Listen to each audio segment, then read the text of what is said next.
指挥官此话一出，周围的几名工作人员立刻变得惊骇无比，而帐篷外正在窃听的吴书彤更是吓得魂飞魄散。他听到这里，再结合之前发生的种种，立刻就猜到了整件事情的大概脉络。原本他们早就怀疑塞浦路斯这条线存在泄密的可能，起初他们还以为应该是敌人盯上了这里，或者是这里的节度使与敌人内外勾结，但是现在他才明白，原来这里早就已经被敌人彻底控制了。若不是敌人完全控制了这里，又怎么可能悄悄在这里准备好了禁防炮这种大杀器呢？敌人甚至知道欧伯君要来，所以才提前在这里给他布好了死亡陷阱。再结合建功伯欧伯君已经失踪，现场的禁防炮炮弹上发现了人体 DNA 这两条线索，他心中也猜测出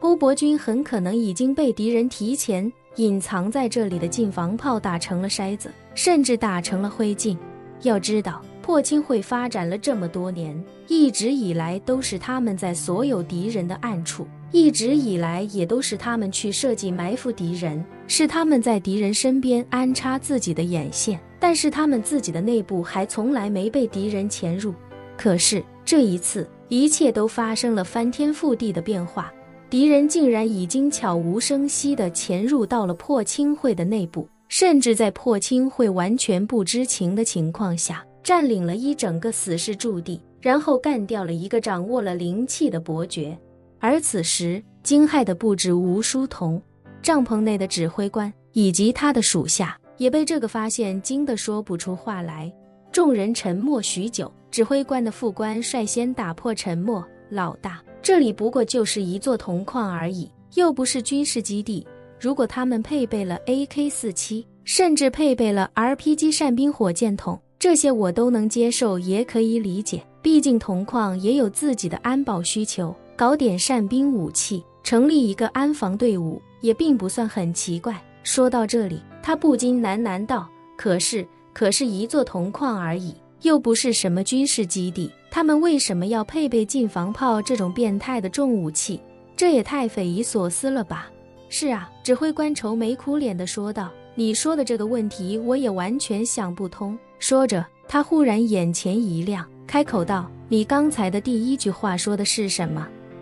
那副官想了想道：我说这里配备 AK-47的话不算奇怪。指挥官摆了摆手：不对，再上一句。副官思忖片刻道：我说这里不过就是一座铜矿而已，又不是军事基地。对，指挥官忽然瞪大眼睛，脱口道：问题就出现在这里，如果它真的只是一座铜矿，那它根本就不需要配备禁防炮。说着，指挥官有些激动地继续说道：可现在既然它配备了禁防炮，那就反过来证明这里并不是一座普通的铜矿，很有可能它就是一个我们所不了解的军事基地。军事基地，一众人更是惊得说不出话来。在自己的国家发现了一个不属于自己国家的军事基地，这确实让人感觉匪夷所思。但是指挥官的判断逻辑又很合理，对方能够掌握禁防炮这种武器，就证明对方一定不是普通人，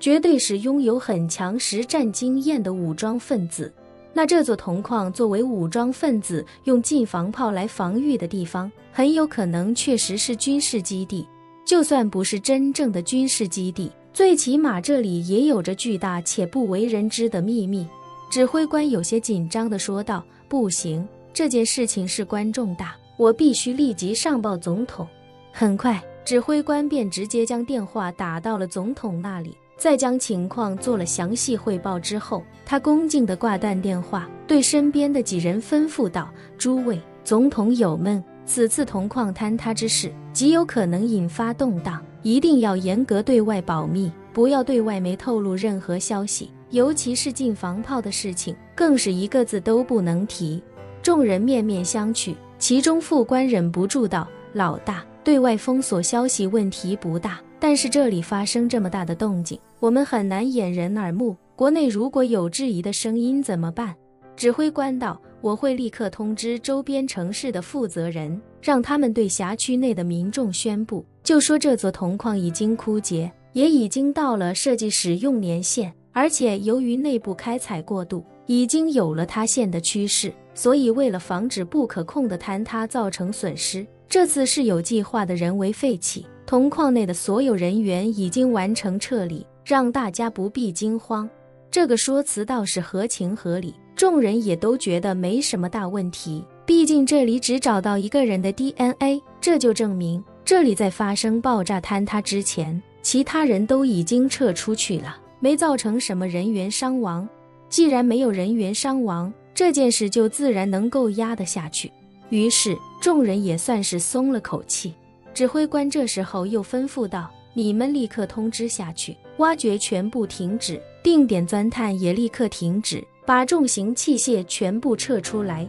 然后调集围挡，将整座铜矿围起来，同时严防外部人员靠近。众人连忙点头。指挥官又道：另外要尽快办法从周边建筑工地调运大量建筑垃圾过来，72小时之内要将铜矿的塌陷部分重新填平。副官问道：老大，就算我们把这里填平了，里面的弹头和弹壳还在，将来还是有可能会被人发现啊。指挥官道：不必担心，上面的意思是把这里填平之后，立刻做一遍硬化，然后把这块地封存，派专人把守，等风声过去之后再由信得过的部门接手，这些你们就不用过于担心了，抓紧时间把手头的事情推进下去。众人恍然大悟，若是这样的话，基本上就可以杜绝后患了。于是众人齐声道：遵命。说完便立刻离开帐篷，各自开始按照指挥官的命令执行。此时帐篷外的吴书同已经紧张到浑身冷汗直冒，身体都忍不住地发抖。他的心里已经惶恐到了极致，如此重大的事故，在整个破清会几百年的历史里都是首次。关键是自己作为右军都督府的都督，竟然能被人在自己的眼皮子底下偷了整个死士基地，还在这里伏击干掉了建功博欧伯军。这要是传到英主的耳朵里，自己恐怕死罪难逃。本期视频结束，欢迎订阅我的频道，这样就不会错过精彩内容。